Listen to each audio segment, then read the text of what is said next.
A fé cristã nunca foi pensada para sobreviver em ambientes controlados. Ela nasceu no conflito, cresceu na tensão e avançou em contextos muitas vezes hostis. Sempre foi assim. O problema é que, com o tempo, a igreja começou a confundir a proteção com isolamento e isolamento com fidelidade.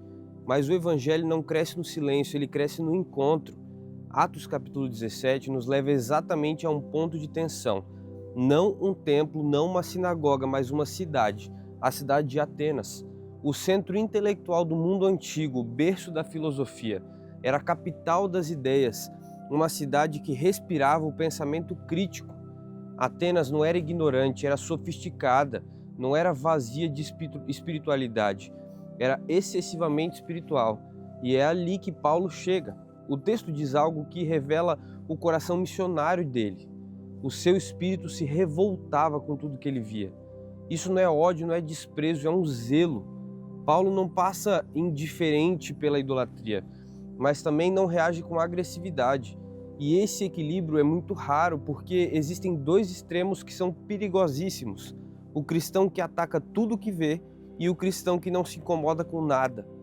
Paulo sente uma dor espiritual e essa dor que Paulo sente é um sinal do seu amor pela igreja.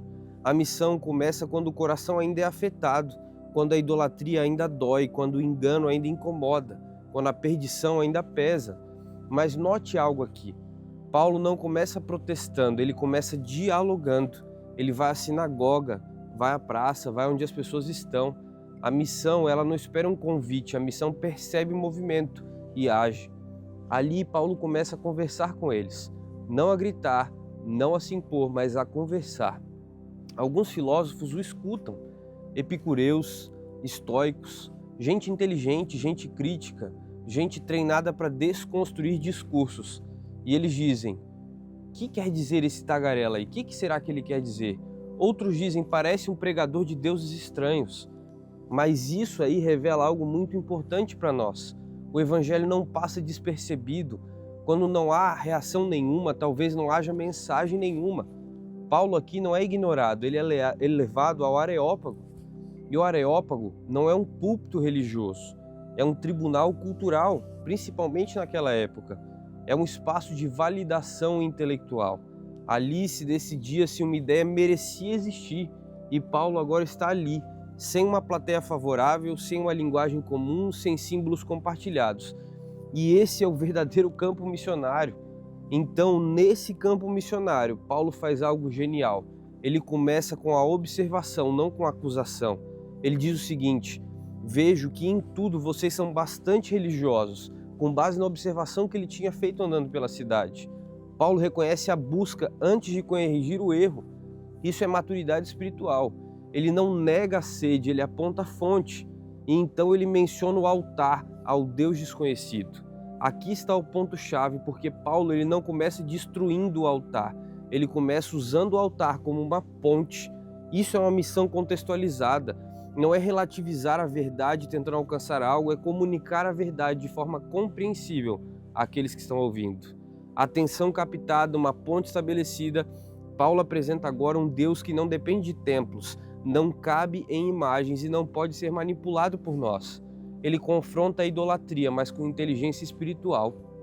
Ele mostra que o problema não é a religiosidade, é a ignorância sobre quem Deus realmente é. Então, enfim, Paulo avança. Ele fala de criação, de soberania, de propósito, de arrependimento para eles. Ele constrói uma cosmovisão antes de exigir deles uma decisão. E isso é crucial, porque ninguém se arrepende de algo que ainda não entendeu. Primeiro precisa haver a compreensão. A missão não começa exigindo a mudança, a missão começa revelando a verdade. Mas Paulo não suaviza o ponto final. Ele continua falando de juízo, de ressurreição, de responsabilidade eterna, da salvação.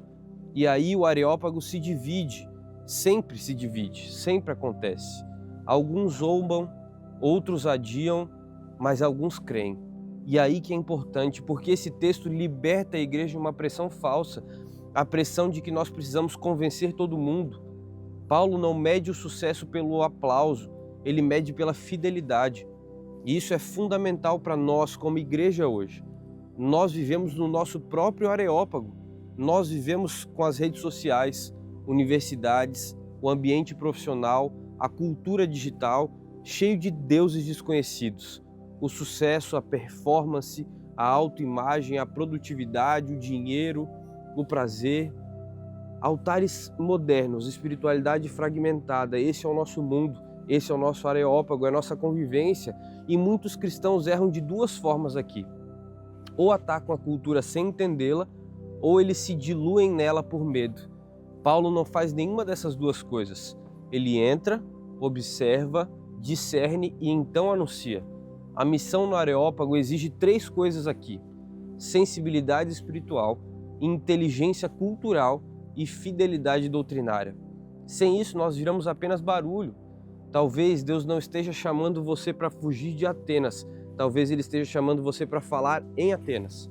Talvez o seu Areópago seja a universidade, ou o trabalho, ou a internet, ou talvez, principalmente, a sua própria família.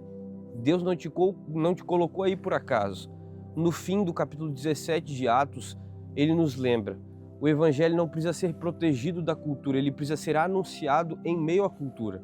Alguns vão zombar, outros vão adiar, mas alguns vão crer. Essa nunca foi a nossa responsabilidade, mas a fidelidade sempre foi. E a pergunta final não é se Atenas está pronta para ouvir, mas é se a igreja está pronta para falar.